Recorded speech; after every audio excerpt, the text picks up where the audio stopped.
introductions, or are we a small enough group that we're okay? Everybody feeling? Everybody good? Yeah. Okay, just checking. So on the agenda tonight, I'm going to briefly talk about the purpose of this joint work session, and then we have three main sections of the presentation. I'm going to talk about the parking system, the DDA's new Elevate program, and the work that we've been doing on our development plan. So the purpose of this joint work session. This work session is a requirement of the city and DDA's parking agreement. So it started around 2010, but in 2011 it was finalized. There were negotiations happening between the city and the DDA surrounding the amount of parking revenue that the city receives. At that time, it was determined that the city would receive 17% of gross parking revenue, and at that same time, they instituted this requirement in the parking agreement. So this meeting is for us to talk about parking rates, parking operations, and other matters of mutual interest. So I cannot do a presentation without sharing this slide. I know I have some DDA board members who are really sick of seeing this slide, but I think it's important to remind everybody that the DDA does run two separate systems. We run the parking system on behalf of the city, and separately we run the tax increment finance system, better known as TIF, and through TIF is how we make our infrastructure investments in our downtown. The parking system does not fund any of our infrastructure investments, and our TIF system does not fund the parking system. So to start, I'm going to do a review of the parking system. So just some basic fundamentals. The DDA, as I just mentioned, manages, operates, and maintains the parking system through an agreement with the city. Parking facilities are city assets. The DDA does not own any facilities. The parking system is a self-sustaining system. Parking fees must cover parking expenditures. And parking revenues support other transportation-related initiatives, most notably the Go Pass, which provides free bus service to downtown employees. The city receives 20% of gross parking revenue. In FY24, that was over $4.1 million. The city manages enforcement and receives that enforcement revenue, and the city manages and receives revenue for the residential parking permit program. So we have some guiding principles that we use in the parking system that really factor into every decision that we make surrounding the parking system. Two of those priorities, though, are just non-negotiable. We must run a financially sound parking system, and we are obligated to maintain these facilities for the city. Over the last 2 years, we have been underway with two major studies that will help us with parking strategy guidance into the future. The comprehensive parking rate study, we talked about that last year at this time at this work session. That study was completed this past winter, and a 3-year schedule of rates was implemented in June. At the same time, we were underway with a curbside management study. That study was completed this summer, and with that study, what we were really looking for was guidance on managing vehicle access at the curb in an informed and equitable way, and we really wanted to get a good understanding of what's currently happening at the curb. So I want to talk about just a few of the key findings from that study.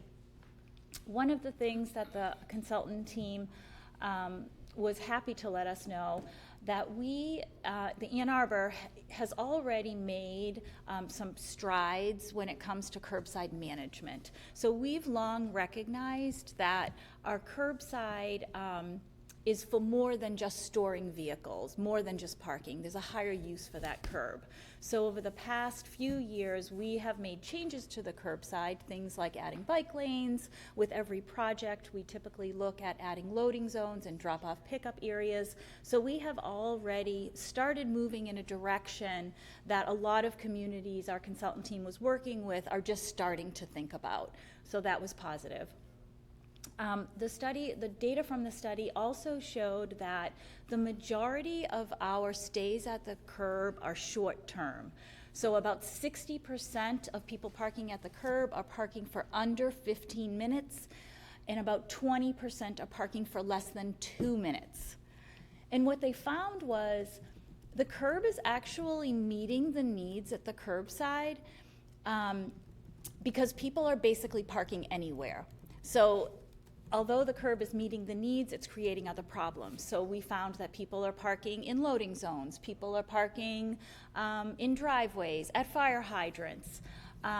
So we know that we need to really look at our short-term parking inventory. These short-term stays are also very difficult to enforce. So our enforcement officers are typically, in the past many years, are managing a curb that has about 2-hour parking is pretty much our norm. So a different strategy is required when you're talking about these really short-term stays. And the other piece of information we got from this study, which really just confirmed sort of what we were already seeing, is that curb behavior not only changes from neighborhood to neighborhood, but block by block. And South University is a really good example of a neighborhood that has seen changes over the last few years. And when you think about the changes that have occurred in South University, and you think about the dense residential student high-rises that have been built, that has really changed the behavior at the curb. So when you think about the amount of residents that are on a block and the number of Amazon deliveries and food deliveries and Uber, Lyft drop-offs, the need for short-term parking in areas like that has just dramatically increased.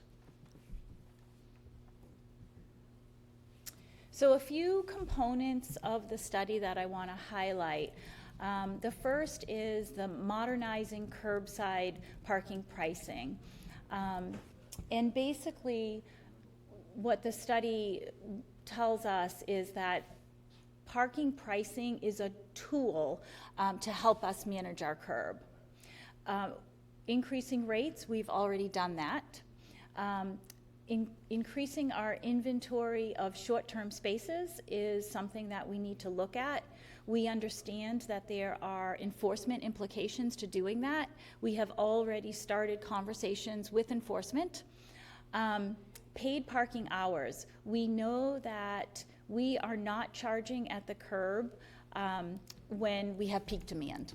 So our enforcement hours end at 6 o'clock, and we have quite a bit of parking demand happening beyond that time. Evening enforcement hours is a conversation that has been talked about over the years. It is definitely not something that is embraced by the business community.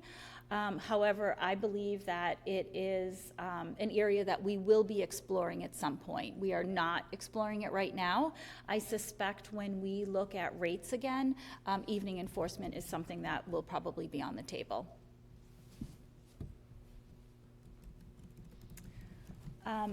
Looking for guidance on developing standards for on-street ADA spaces was another significant component of this study.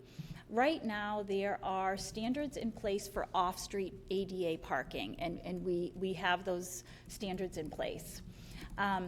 Currently, there are new standards being developed for ADA on-street spaces that are making their way through the federal process. None of these standards have yet to be adopted.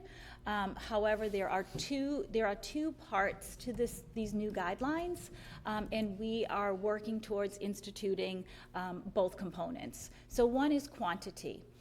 The new proposed guidelines require one ADA space for every 25 paid spaces on a block perimeter. So it's a new way for us to be looking at blocks. We typically look at block faces, and this is looking at the block perimeter. So we have completed a review of all of the block perimeters downtown, and we know that we need to convert about 60 spaces.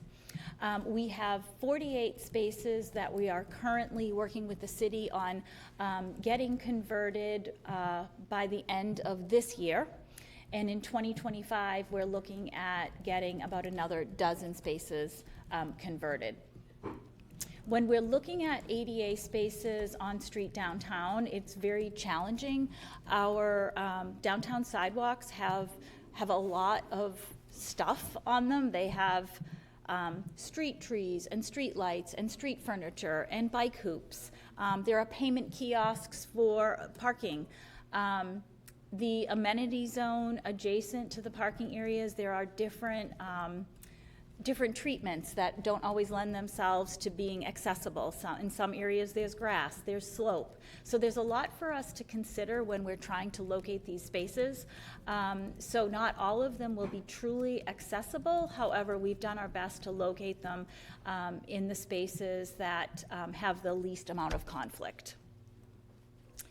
The second part of the standard is related to design. So there are new design standards that, again, are working their way through the federal process that really focus on the width of the space and access to the curb. So these standards are for streets that are newly constructed and substantially reconstructed. We are still waiting for further guidance on what it means to be substantially reconstructed, but we are moving forward with a right-of-way project that we have coming up in the spring on North 4th Ave. We will be adding one of these ADA spaces in accordance with these guidelines. And I think the key on this is going to be the where feasible piece of it, because when you're looking at downtown streets and the width of sidewalks throughout our downtown and the variability of that, this type of design will not be feasible in all locations. But we are working towards adding as many as we can. So the study had near-term recommendations for us and some longer-term recommendations. So we have already accomplished a number of the near-term recommendations, the rate increase, measuring utilization on Sunday. That is something that we have not done because our gate arms have always been up on Sunday. We are now measuring utilization. And then we did complete the accessible space analysis. For longer-term recommendations, expanding that inventory of short-term spaces is next on our list. Like I mentioned, we have started discussions with enforcement, and that is something that we are looking to pursue. Exploring options to monetize other curbside uses. So that would be things like monetizing loading zones. The consultant that we work with did not feel that the technology is quite there yet for us to pursue any of those options, and we also need to work with our partners in enforcement. And then exploring enforcement hours, I think this is a conversation that will be coming up eventually. So that is all I have on our parking section, and if anybody has questions or discussion before we move on to the next segment. Erica? Thanks. So just to clarify on the short-term parking recommendations, we're seeing that there's big demand for that short term, 15-minute and under, and that there's a lot of turnover. But in terms of actually, turning those into paid spots, that's a little challenging. So, and what is the interim option if we're seeing that the technology isn't quite there yet? Well, for the short-term spaces, we could convert spaces to paid 15-minute or paid 30-minute spaces. And that's where we're working with enforcement to talk through some strategies on how can we make that work. So for short-term spaces, the technology is there and we can move forward. It's a matter of coordinating with enforcement. Okay, so that's more of just kind of where it's gonna happen. It's Mhm. where it's gonna happen. Okay. And then in terms of just that opportunity for those spaces that folks are not necessarily considering themselves parking, right? They're looking for a spot of picking up, dropping off food, dropping off somebody who has accessibility issues, needs to, get to a bench quickly while their driver parks. How are we thinking about addressing those needs? Well, I mean, when we're working in project areas, we're considering all of those needs, and the Fifth and Detroit project is a good example where we added passenger drop-off and loading and additional loading zones. So project by project, we're looking at those needs, and through when new developments come up through site plan review, those loading zones are not looked at through the site plan process. We look at those after the fact, so that kind of gives a little bit more flexibility.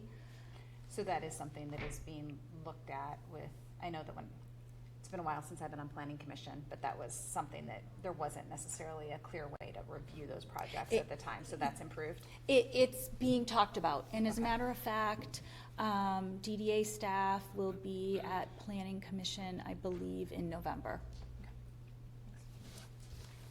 I have a quick question. So this is in regards, and thank you for this presentation, it's very informative. So in regards to the curb use study, I was wondering, did curb use behavior change on curbless streets? Like what we did with State Street? Or So we didn't that wasn't specifically addressed in the study, but I would say, I think the behavior on State Street, we were very cognizant of the need for additional loading zones on that street, so we added loading zones on State and around the corner on Maynard. And I haven't heard complaints, so I actually can't really speak to, is it working? Right. I was wondering if by having curbless streets, it may discourage short-term parking more. I was just thinking about if that could be a factor, but it sounds like it wasn't specifically studied. So the other thing is that, I know that you were working on creating accessible pathways from accessible parking spaces into areas like the street closures on Main Street, the business districts. Is that something that I know that accessible pathways is something that cities will incorporate, and I wonder if that is going to be part of some of these ADA improvements.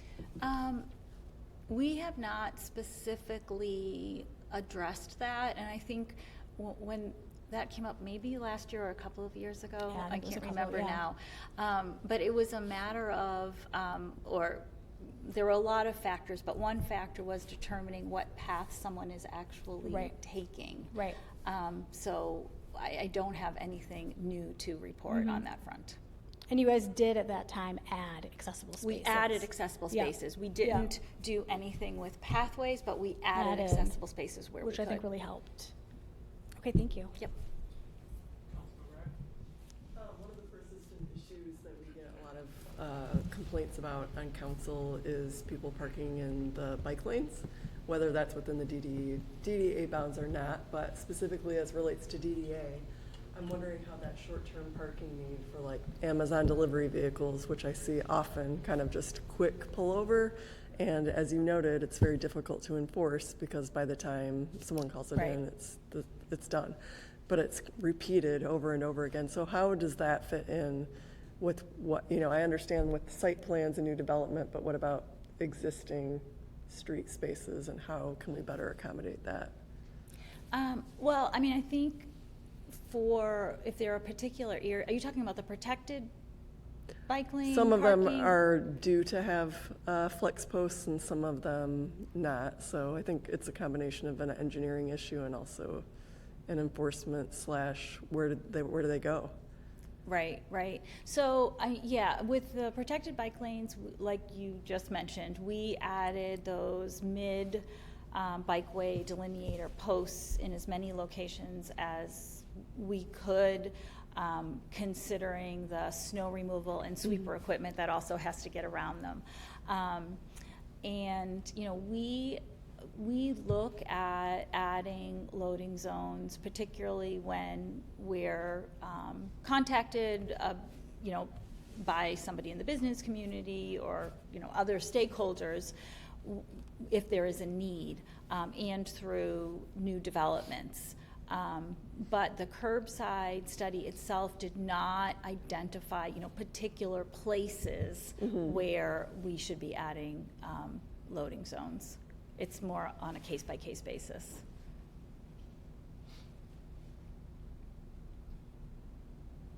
Any other questions for this section, for this section? Okay. So we will move on now to talk about the DDA's new public art and placemaking program called Elevate. The DDA board approved this program in June, and we are just really excited to move forward with launching some projects. So the goals of Elevate are to elevate history and storytelling, diversity, equity, and inclusion, play, interaction, and creativity, and placemaking. Our first round of projects, you will see, really focus on the last two goals, play, interaction, creativity, and placemaking. However, we have a project that we just recently started exploring that I'm very excited to share, and I'm hoping in November, when I have my council update, I might have more information on this, that really this project is focusing on history, storytelling, and diversity, equity, inclusion. We've just started the process. My next step is actually to talk to Mr. Dehoney. We happen to have a meeting tomorrow, so I'm hoping by November we might have some more information on that project. But with our current projects, like I mentioned, we are focusing on those two other goals. The annual budget for this program is $175,000. We have $125 being funded through TIF and $50 through parking. This year, for this first round of projects, we have multiple years of budget because we started budgeting for this program in FY24. So it's going to allow us to do a lot in the first year. There's definitely sponsorship potential with some of these projects. And then separately from that 175, we will be dedicating 1% of all of our capital projects for Elevate installations. So for this first round of projects, we've tried to kind of distribute them throughout our downtown. We have a scavenger hunt that is throughout downtown, a sunshade at the Farmers Market Plaza, a wayfinding project that connects the Ann Ashley structure to Carytown and the Farmers Market, a couple of installations in Liberty Plaza, and a yet-to-be-determined installation in the South University neighborhood. So the first project is a scavenger hunt. We are working with David Zinn. I'm sure everyone's familiar with David. This is going to be a scavenger hunt of 10 installations throughout downtown. You all know he typically works in chalk, but he has agreed to do permanent installations. We want to incorporate an interactive element, something like geocaching. The characters or character, there'll be a theme. We're leaving that up to David to figure out. And the goal is to add to this every year. So this year we'll have 10 installations.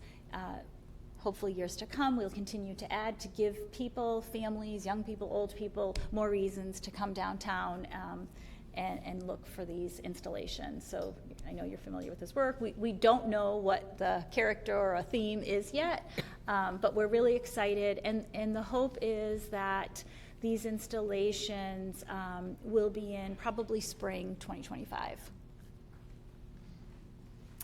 The second project is a sunshade in the Farmers Market Plaza. So DDA installed this plaza at the farmers market when we did our Fifth and Detroit project. It's actually a great plaza. It gets a lot of use. It has the Tivoli lighting. However, it really does not have a lot of shade. You know, those trees haven't matured yet. So in the summer, it is not as pleasant if it's a sunny day to be sitting there. So we are looking for something that's functional, that brings color, that brings joy to that space. The anticipated installation is summer 2025. We are working with the Art Center. They issued the RFP. It's actually due this week, so we're looking forward to seeing what we get for proposals. And there will be a selection committee working on this project.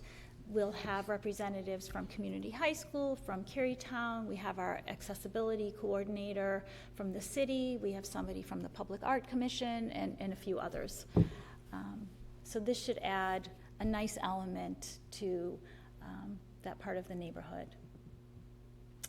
Our biggest project this round is a wayfinding project connecting the Ann Ashley parking structure to Carytown and the farmers market. This project will be kind of multiple pieces. We are looking for the project to start at the Ann Ashley parking structure, so assuming some type of mural, and then have elements that go east down Miller Catherine and then north down 4th, leading you right to the farmers market. We are leaving it up to the artist to determine whether it's 2D, 3D, you know, how creative they get, we don't know. Again, we're working with the Art Center. The deadline for this project for the proposals is the 20th, so we should soon see what type of projects that we get. Our third project is a mural in Liberty Plaza. This is a collaboration with City Parks. They were already planning a project in Liberty Plaza, and we are partnering with them, and we are looking to introduce energy and interest in the plaza by applying a mural to the low wall that runs throughout Liberty Park Plaza. Again, the Art Center is issuing the RFP. I believe the RFP goes out the door this week, so that it has not yet been issued. And we're anticipating installation in, again, summer or fall. Also in Liberty Plaza, we will be installing a temporary light and sound installation.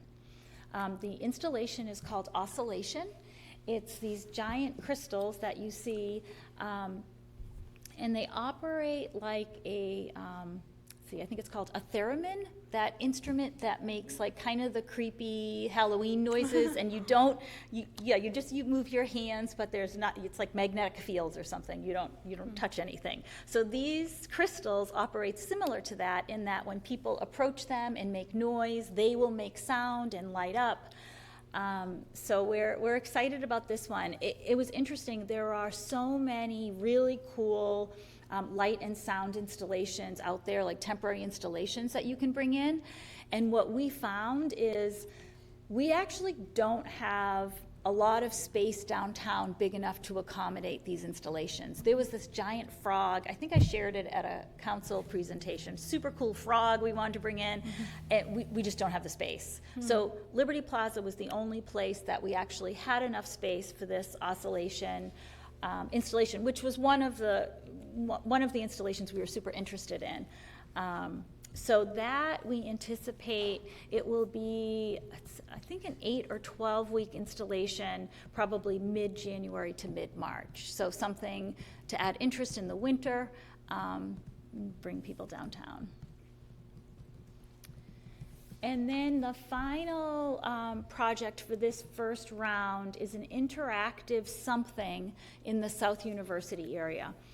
When we were meeting with the neighborhood stakeholders a few times for circulation study purposes, we really heard from them a desire to bring families and near neighbors back. You know, things have really changed in that neighborhood. I think those businesses feel like they've lost some of their customer base that used to maybe walk from the near neighborhoods. So we want to do some type of interactive art that appeals to young children, college students, you know, young, old. Some of the ideas on the right is like a hidden picture type of thing, which I think most people would find interesting. There's the hopscotch, there's an obstacle course, musical instruments. So we are investigating, you know, space and what we can fit there. Electricity is always another piece for some of these. So yet to be determined. And that ends this section of the presentation. Happy to entertain questions, discussion. Anybody have questions or comments? Are we partnering with the library in any fashion with the scavenger hunt, since they do the summer games so well? Yeah, we have not engaged the library with our David Zinn project. However, we are going to be talking to the library about the project that we're exploring right now. That I don't have all the information, but the library is a partner that we will be talking to, should we be able to execute. Anybody? So the Elevate program sounds really awesome. And you talked about how some of it might be history and storytelling.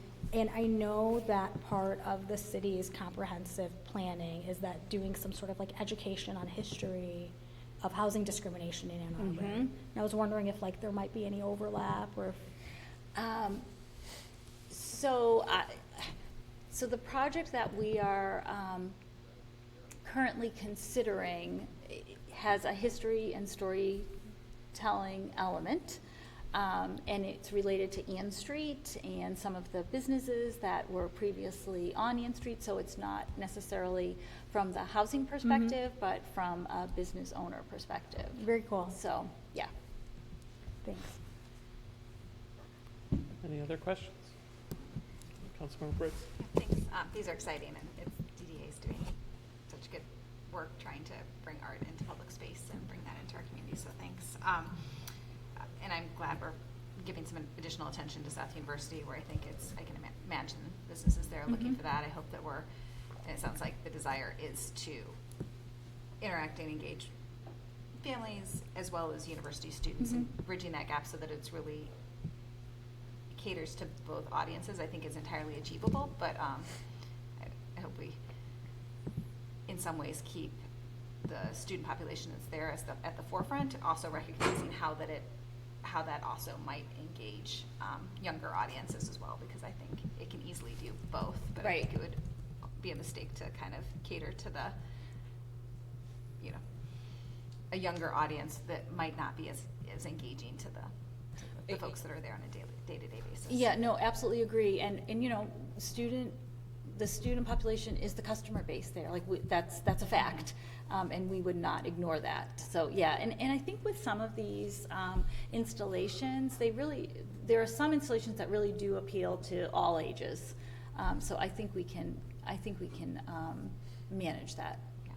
And then on the first part, this is maybe something that's projects like this that are inspiring the work that you're already doing. I know there's an interesting, on the Joe Louis Greenway, they have an interesting history project where they've trained folks to become sort of story gatherers, and they then have gone out and collected stories from the neighborhood and brought them in to share with folks who will visit the Greenway. So I'm not familiar with that, so I'll have to look. Yeah. Any other questions? All right. Good to go? Keep Okay, going. round 3. Okay, so the final portion of this presentation is to talk about the work that we have been doing on our new development plan. So just to start, just to kind of ground us all, what is a downtown development authority? We are a component unit of the city. And we are an economic development tool for the city.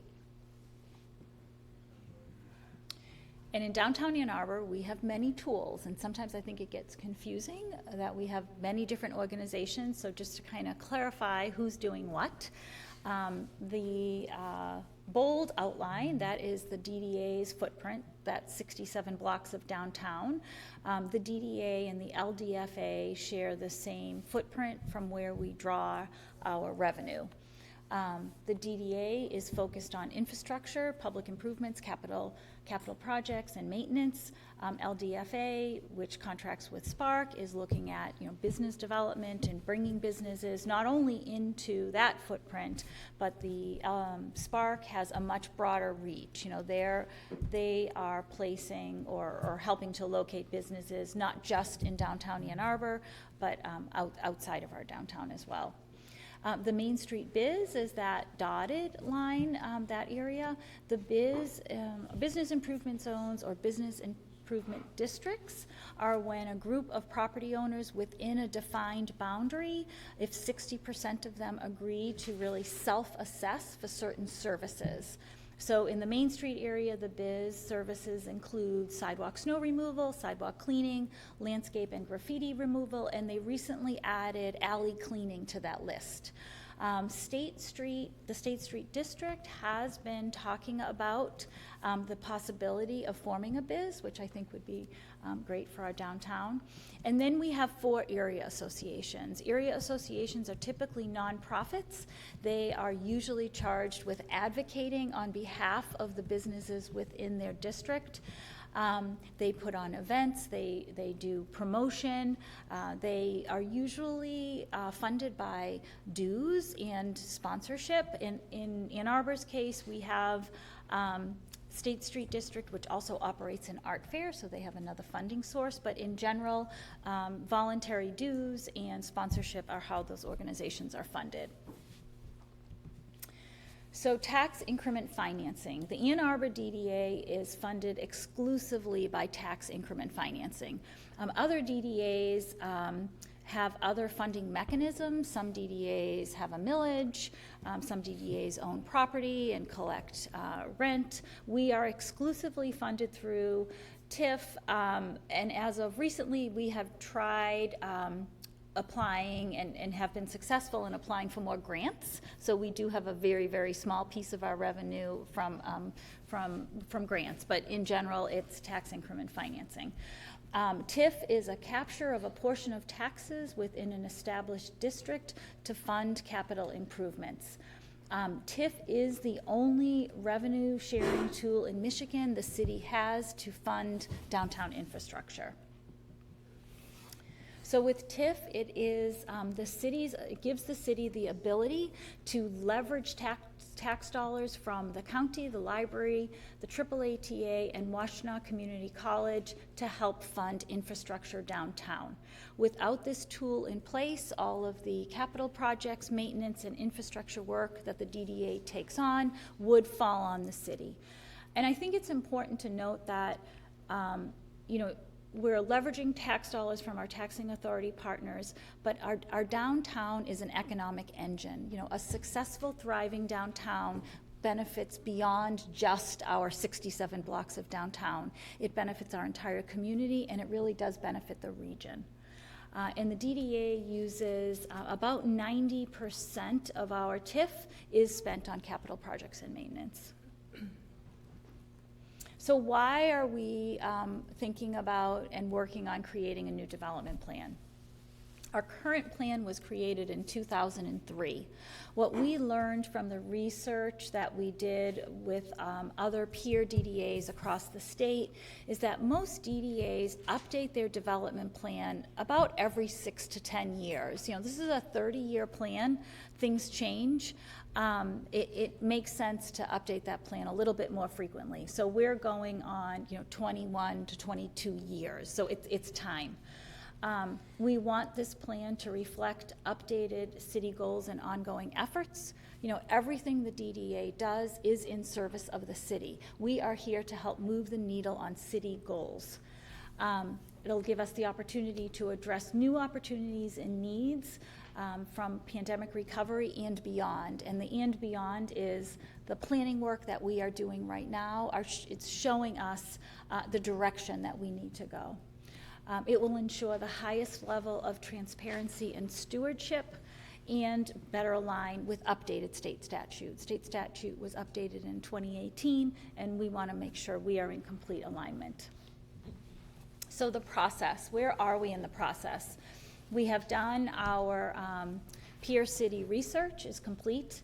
Our board has established goals for our development plan, and I would note that those goals are in alignment with the strategic criteria that the city uses when prioritizing projects in the capital improvement plan. So there's alignment there. Existing conditions assessment, that's something that's happening through, it's part of our development plan, but that work is being done through the comprehensive plan. And then the development plan recommendations, all of the recommendations from the plan are being informed by planning efforts that are happening right now. The TIF plan update, that is the numbers part of the plan. It's a requirement, and it gives estimates of TIF funding through the next 30 years. So we have not begun yet, but we will begin doing estimates on TIF funding scenarios. And when I say TIF funding scenarios, what I mean by that is our current structure, we are capped at 3.5% right now, our TIF capture. If we are to take on or expand our role downtown, an adjustment will need to be made to that TIF capture. So we will be running scenarios, working with our consultant team, our finance team, city finance, looking at scenarios. Finally, we will have summary documents and approvals, and our goal is to have this plan to you, City Council, by next summer. So downtown planning efforts that are informing our development plan. The city comprehensive plan is updating and refining a downtown vision. DDA boundary recommendations. So the work that's happening in the comprehensive plan is really showing a desire for density and growth to expand beyond the current footprint of downtown. Public Services is coordinating a utility capacity assessment. So what we want to know is what water mains have not been upsized within our footprint and beyond, and where can we be helpful on that front. The downtown circulation study is focusing on capital projects. Many of the sections of these projects are outside of our current boundaries. We believe that some of these projects are critical to the vitality of our current 67 block footprint. So I do think the conversations about DDA expansion is going to be a fruitful and important conversation for us to have. The MDOT jurisdictional transfer study, we know that that is a long-term probably negotiation that's going to be happening, but we want to make sure that we do note that in our development plan, because 17% of those project areas are within our footprint. The downtown geothermal study, which has just gotten underway, we don't really have any information from that study yet, but again, we want to make sure that our development plan, that we have geothermal in the development plan should it turn out that there's feasibility for geothermal projects within our boundaries. And then finally, the downtown service and maintenance discussions. So City and DDA staff have been having discussions about downtown service and maintenance over the past really year. And our goal was to really look at all of the service and maintenance needs downtown, identify who is currently taking care of, different aspects of service and maintenance, and really find areas where there are gaps, and areas where there's a lack of consistency, and also things that maybe the city is currently doing, but it really makes more sense for the DDA to take on.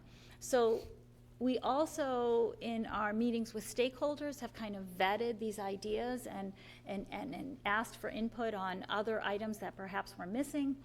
And we've landed on this list that has been pretty consistent through all of our discussions. Landscape maintenance, delineator maintenance, alley power washing. I did mention that the Biz is taking on alley cleaning as a new service, but power washing is not part of that. To power wash the alleys requires, I think it's called a Vector truck. It's something special that you have to put in the drain so the water doesn't go down to the Huron River. So it's a more complex process. Sidewalk, ramp, bus stop, and bench snow removal. I'm pretty sure every council member at this table during the winter has had the same email that DDA staff has also received. When we have a storm, there's always this gap. Streets get plowed, sidewalks get shoveled, and then those sidewalk ramps are sort of no man's land. Graffiti and handbill removal, public restroom maintenance. Right now, we've got a great pilot going. We really don't know what the future of that pilot holds.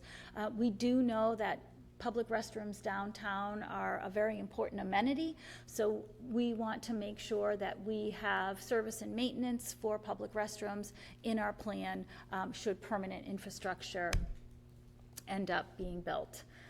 Event barricades. We know that we need a better solution for our event barricades downtown. Public safety has recently been open to discussing options other than the PVBs, which is what we've been using and which has kind of locked us into the setup that we have right now. Now with this flexibility and openness to talking about other options, the DDA, we feel that we are, poised to support that. Sidewalk sweeping and cleaning when there are high visitor volumes. So we would not be suggesting that the DDA take on a service that property owners, and in some cases the Biz already does, but in certain instances when we have very large crowds, we can use the Texas game as an example. If we want to really be shining and showing our best face, there are times when we need a little bit extra downtown. So we feel that should the DDA take on these services, we could do them well. We would most likely take an approach similar to how we operate our parking system, where we hire a contractor who does all of these services kind of holistically. We have had discussions with the Grand Rapids DDA. They have an ambassador program. It's run by Block, which is the company that is pretty much handling most of the ambassador programs you see around the country. They have a real big market share. And we have a meeting actually set up with them to discuss details.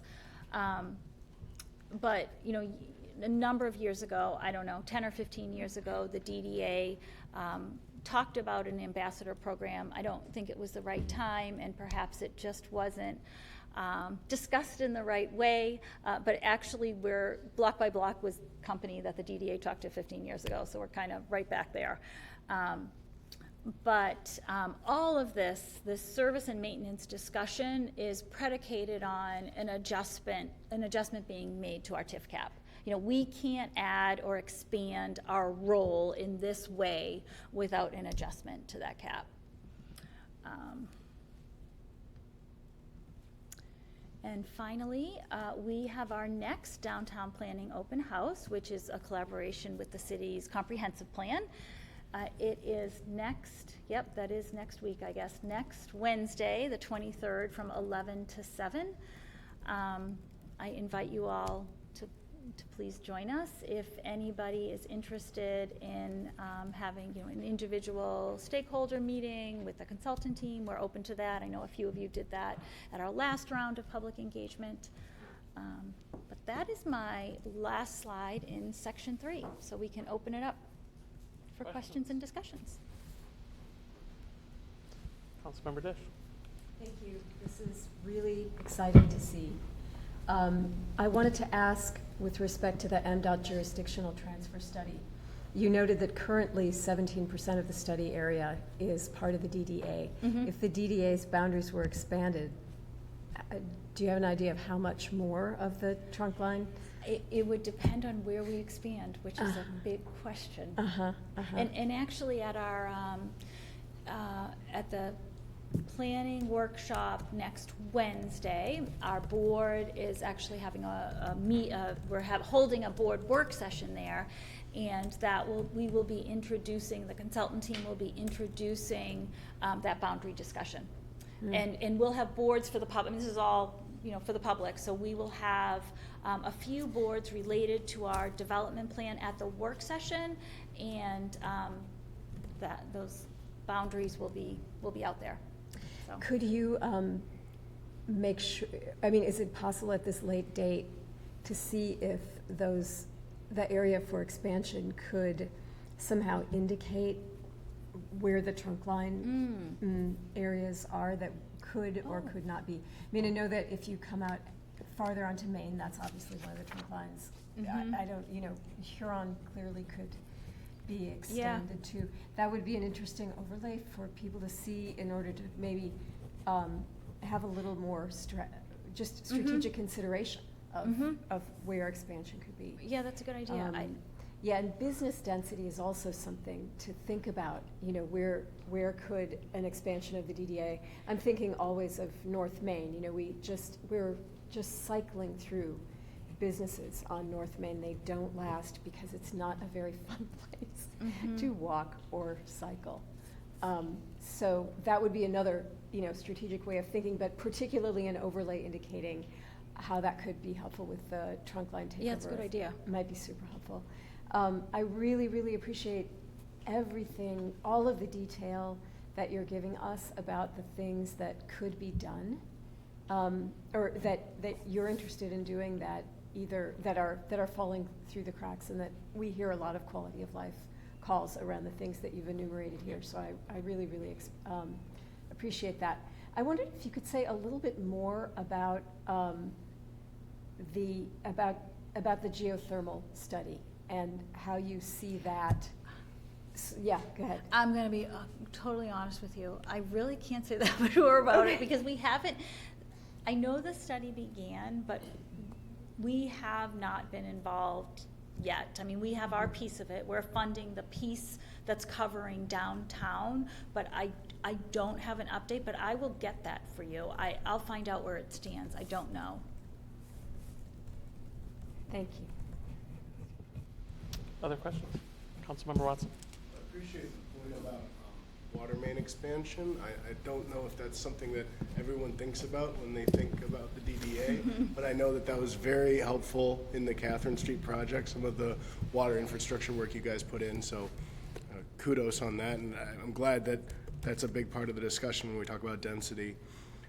One question, this is maybe a little outside, but in the slide, when you're talking about the items that are missing, lacking consistency, a thing I had heard about kind of as I was starting my run for council was related to trash and trash pickup. I know, obviously that's a core city service, but are you still hearing from businesses questions about dumpsters and trash accumulation? And is there any area where that might be included in an idea of an expansion from DDA? Yeah, so you're absolutely right. The solid waste discussion has been happening for years. It continues. We've heard a lot through our stakeholders' discussions, problems in the alleys. And as you said, that's a city service. So I don't see that as anything that the DDA would be stepping into. However, doing infrastructure work in the alleys to help with whether it's shielding dumpsters, making it easier for trash collection to happen is something that we are interested in. And as a matter of fact, we have and have had an alley, I'll call it a pilot project, in our CIP for a very long time, and some DDA staff have already started the discussions. I was not part of it, with city staff to think about an alley that we can pilot, and look into whether it's building, something artful that's shielding the dumpsters. So we're cognizant of that issue, but try to be realistic about how much we can actually do. Well, that makes a lot of sense, and thanks. I mean, that is kind of what I was thinking along the lines of it, was the alleys and the dumpsters, and dumpster shielding sounds promising, so I'll stay tuned. Okay. Councilmember Song. Mark, can you walk through a little bit of the pre-entitlement work that the DDA has invested in for our projects, the development projects, and what's next after this? So for pre-entitlement, we funded pre-entitlement, let's see if my memory serves me well. I'm pretty sure 415 West Washington, we funded the pre-entitlement at 350 South Fifth. That may be it. So those were partnerships where the city came to us requesting that funding. Do we see more budgeting towards pre-entitlement with other parcels? Not to my knowledge. I'm thinking about city-owned properties and the Housing Commission, and we have not been engaged in any of those conversations. So not to my knowledge, but that doesn't mean that it's not happening at some point. Okay, thank you. Any other questions?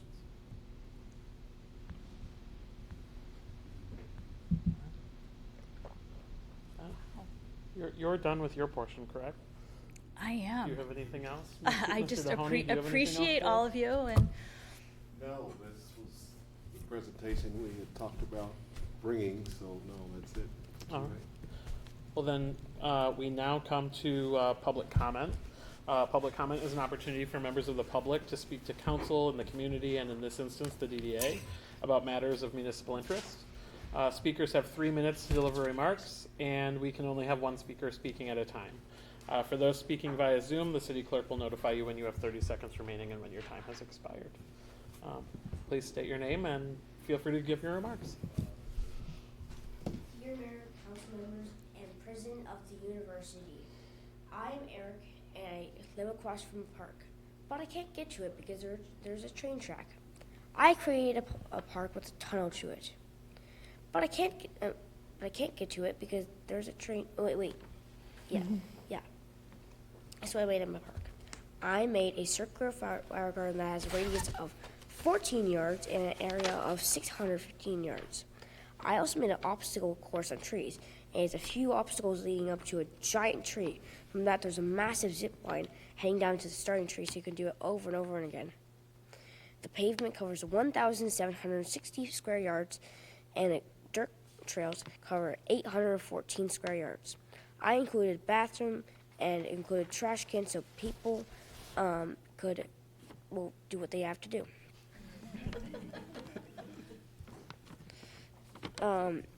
Also, I included a fence so that the kids wouldn't go on the train track and get crushed by the train. Yeah. I made a large plate for it that has an area of 256 yards and has a perimeter of 64 yards, and it's 16 by 16 yards. I made a community vegetable garden that has an area of 1,568 yards and a perimeter of 160 yards, and it's 32 by 48 yards. On top of all that, I also have a fairy garden with an area of 1,568 yards and a perimeter of 160 yards. It's also 32 by 48 yards. the main fairy garden is in the middle of the entire place, and you can even make your own fairy house in the fairy garden. I hope you like my park and have a great day. Thank you for listening to me. I'm Eric. I'm age 10, and I'm also in 5th grade. I'm too young to vote, but adults should vote for Kamala Harris. Thank you. Thank you. Thank you, Eric. Thank you. Do we have anyone else in the room who would like to address the body? Do we have anyone on Zoom? Mayor Pro Tem, we have 2 callers online, but I don't see that they're raising their hands to speak.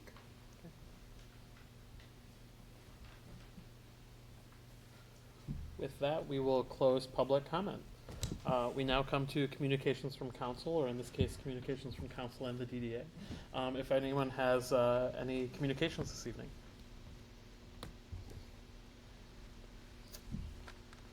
Seeing none, we are adjourned. Great presentation. Super informative.